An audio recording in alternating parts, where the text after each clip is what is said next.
Hello people, how's it doing? Today we have some good news, hopefully some good news, because the man himself, the man who's head of the whole army, the commander-in-chief of the army, after years and years of neglecting the defence forces, has finally woken up on planet Earth, and has finally opened his mouth to the things that's happening in the defence forces. And I'm talking about Michael D. Higgins. Finally,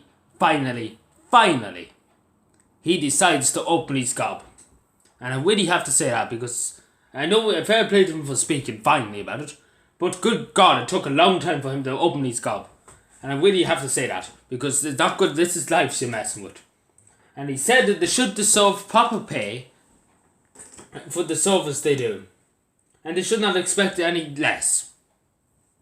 And I would like to say this to President Higgins. I'm sure if he was only getting tuppence for 50 cents an hour, but that's really probably what the army are getting because they've been so neglected. It's actually not even funny. If Michael D. Higgins was getting that money, believe me, he wouldn't stay in the hours. He wouldn't stay. And I think it's very shameful. And I really think it's shameful. I admire him for finally speaking out. But good God almighty, man. There's men of the Irish Defence, veterans, who served this country 19, 20, 50 years, some of them. And they're lying out in the streets in Dublin. And he's sitting in the hours. And he's like, oh, they deserve proper pay. And he doesn't care. He really doesn't care for that. I mean, fair play to me. Finally said something. I'm happy that he said something. Because, good God. He took a long time. I've said it 3 months ago, and I'm sure he probably heard me say it, because I'm sure the army have watched my video. I'm sure that I said it to many TDs in my local area. I said it's Michael D. Higgins' job as Commander-in-Chief of the army to take a stand and say the army are getting treated like dogs. And somebody might have went back to him. I don't know. It could have went back to him. But the only thing I say to him, if he has any guts, if he's a Commander-in-Chief, if he's a soldier of the army, if he's a man who's in charge of the defence force, what I say to him if that was me, I would go to the government. I would not accept no. Oh, no way, we won't do that. I would say straight away, go and do it, or I have your job. It's pretty simple. Michael Higgins, it's easy saying stuff. I know it's easy for me to say it, but he's Commander-in-Chief of the Army. He's President of Ireland. He has the authority, I'm sure, in the name of God, when he sees these soldiers being used, that go through years and years of service, and only get tuppence for it. I'm sure he could go to the Minister of Defence and say, cut my budget down. I don't want to I take a pay cut. I take a 70% pay cut to pay these soldiers the right amount. That's what I would have done. That's what I would have done in that situation. I might as well say it. Because I would never, if I was Commander-in-Chief, and if I've ever become President, I want people to remember this, if I ever become President of Ireland, and the Army's ever in this state, if I'm President, now without a doubt, I would try and sort it straight away. I would try and sort it. I put my job on the line. And if I couldn't sort it, I would literally absolutely get rid of my whole bank account and give it to the army. As simple as that. Because I'd be so disgraced about not being able to sort it out. But that's me. I'm a very different sort of kettlefish altogether. Because these are people's lives. These men and women, great men and women of the Irish Defence Forces, deserve huge more than anybody nearly on this island, because they put their lives on the line.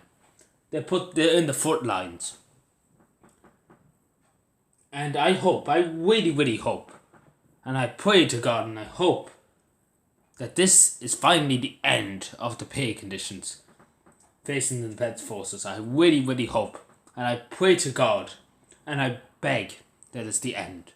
And I hope that all the members of the defence forces are paid the right amount for their service, because these men and women have done outstanding service to this country. There's so many of them have left. Some great soldiers who've done great service to this country.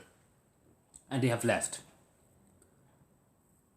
And I really hope, that hopefully Michael D. Higgins understands now that these people are human beings. They deserve to get paychecks, the same as everybody else. But again, I have to say to him, at least he said it. Finally. It might have took him a long time to say it, but at least he said it. Finally. He said it.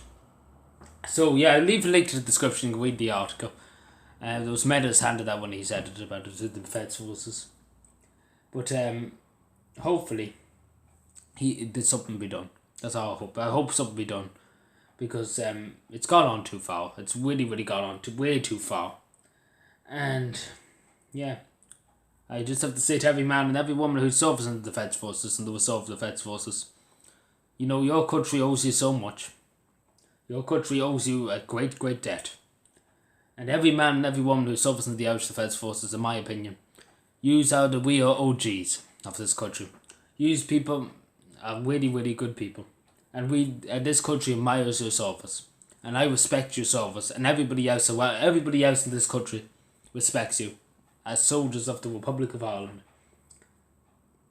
And the only thing we want for our soldiers is for them to survive and have a family, have a life, for their great, great service to this country. I'm sure that's not much to ask.